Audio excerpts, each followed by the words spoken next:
There is a specific kind of silence that isn't peaceful. It's a quiet you construct, brick by brick, when you learn that what you send out into the world doesn't often echo back. You don't recall the day you made the decision. You just remember the sensation of holding back. That instant where a feeling swells, a thought forms, and a hand invisible, internal reaches up to gently press it down. Not from fear of reprimand, but from a deep, unspoken knowing that its journey outward would end in empty air. This pause becomes your native language. The stillness becomes your home. To anyone watching, you are the picture of composure. The unshakable one. The person who needs nothing, asks for little, and stands firm while others sway. They call you resilient. They admire your strength. What they cannot see is the endless motion beneath the calm surface. The whirlwind of thought that spins in a closed chamber. The storm of feeling that rises, meets an invisible ceiling, and rains back down on the inside. You don't leak. You don't break. You hold. Containment isn't just a habit. It's your most refined skill. You've practiced it for so long, its edges have worn smooth. You feel it as a low-grade tension, a constant hum of vigilance, like you are both the precious vessel and the lid screwed on tight. This feels normal. It feels like you. You feel it when someone shares their burdens, and you welcome the weight without a second thought. Your shoulders are accustomed to bearing loads.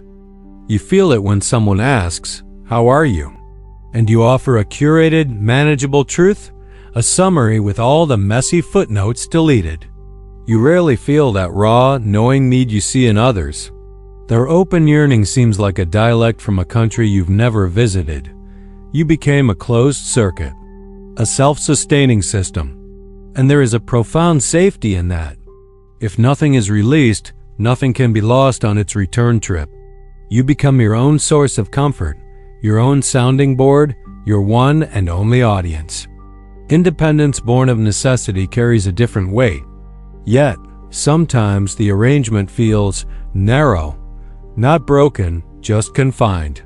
Like living in a beautifully furnished room with no open windows. The air grows still.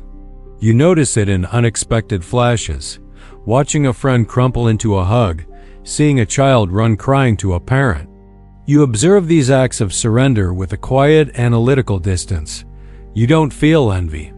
You feel like an anthropologist studying a foreign ritual. You might even take pride in this neat, efficient way of being. You don't burden. You don't complicate. You are easy to be around. But this creates a quiet asymmetry. People flow to you. They confide, they vent, they spill. You have space for them because you've hollowed out so much space inside yourself. What you don't do as easily is flow back. Not because connection is unwanted, but because the gesture of reaching feels unnatural, like trying to write with your non-dominant hand. There's a hesitation, a quick, internal audit. Is this worth the air? Will it alter anything?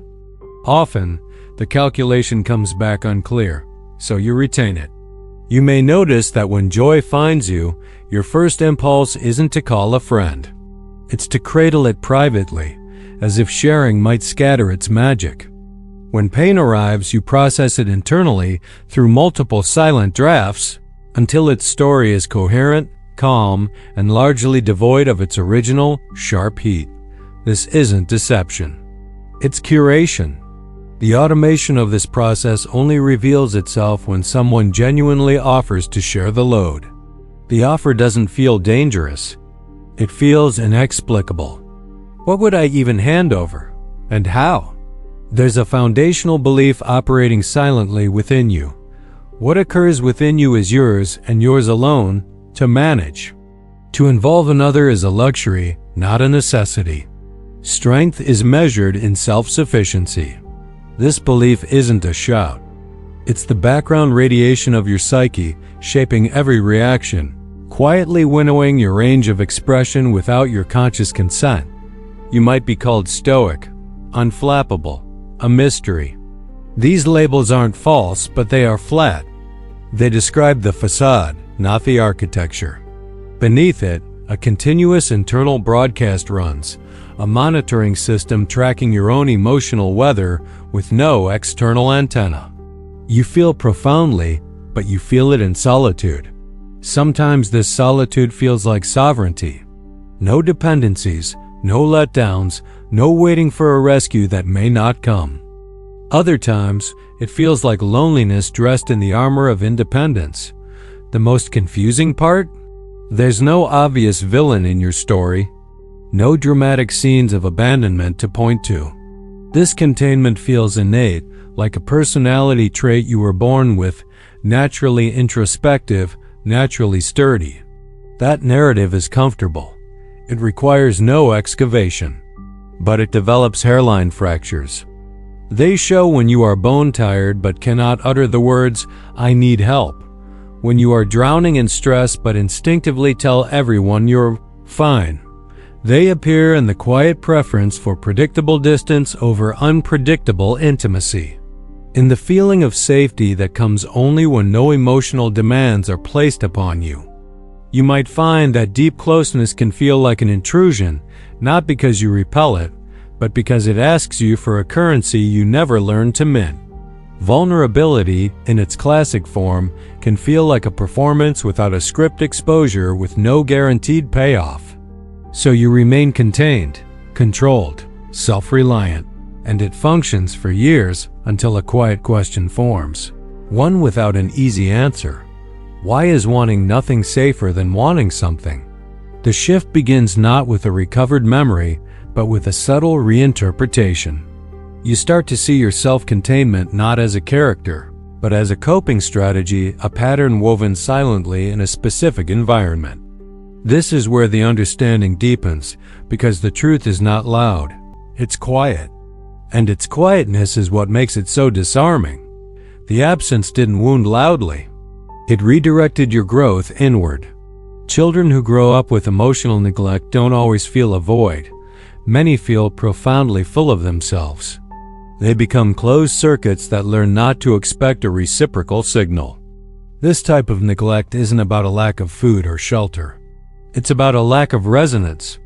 It's about sending out a feeling and receiving back. Static or silence. When this happens repeatedly, the lesson learned is not, "I am unlovable." That conclusion is too direct. The lesson is more practical, more subtle. What I experience is mine to manage. So the child adapts, they turn inward. They become their own compass, their own regulator. Over decades, this adaptation hardens into an identity. As adults, these individuals are often described as extremely self-contained. They don't overshare. They don't crumble publicly. They don't seek validation. They appear unshakable. But this unshakability has a quiet tax. The tax is that your inner life becomes a private estate, gated and visited by invitation only. Not due to active distrust, but because you never collected evidence that opening the gate led anywhere better. This is where others misread you. They may see your containment as coldness, as detachment. But what they are witnessing is not an absence of feeling. It's an absence of expectation. You don't anticipate being met emotionally, so you don't extend the invitation. You don't build a bridge. And without that bridge, even safe people remain on the other side of a quiet canyon. The unsettling reality is that this strategy worked. It kept you upright. It kept you capable. It allowed you to move through the world without obvious scars. But it also placed a ceiling on what you could receive. When you don't look for emotional attunement, you often don't see it when it's offered. Or if you do, the mechanism to receive it feels rusty, unfamiliar. You stay self-contained, even in the presence of safety. This is why some adults who grew up this way feel a deeper loneliness inside a relationship than outside of one. Solitude matches their internal wiring. Intimacy asks them to externalize a process that has been internal for a lifetime. The hesitation you feel in moments of emotional opportunity isn't a defect. It's an old, reliable blueprint resurfacing. You learned, long ago, that staying within your own borders was safer than sending out envoys that never returned.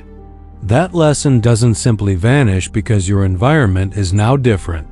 What's truly disorienting is realizing how this lesson sculpted your very sense of self. You may feel a rightful pride in your independence. It was your survival.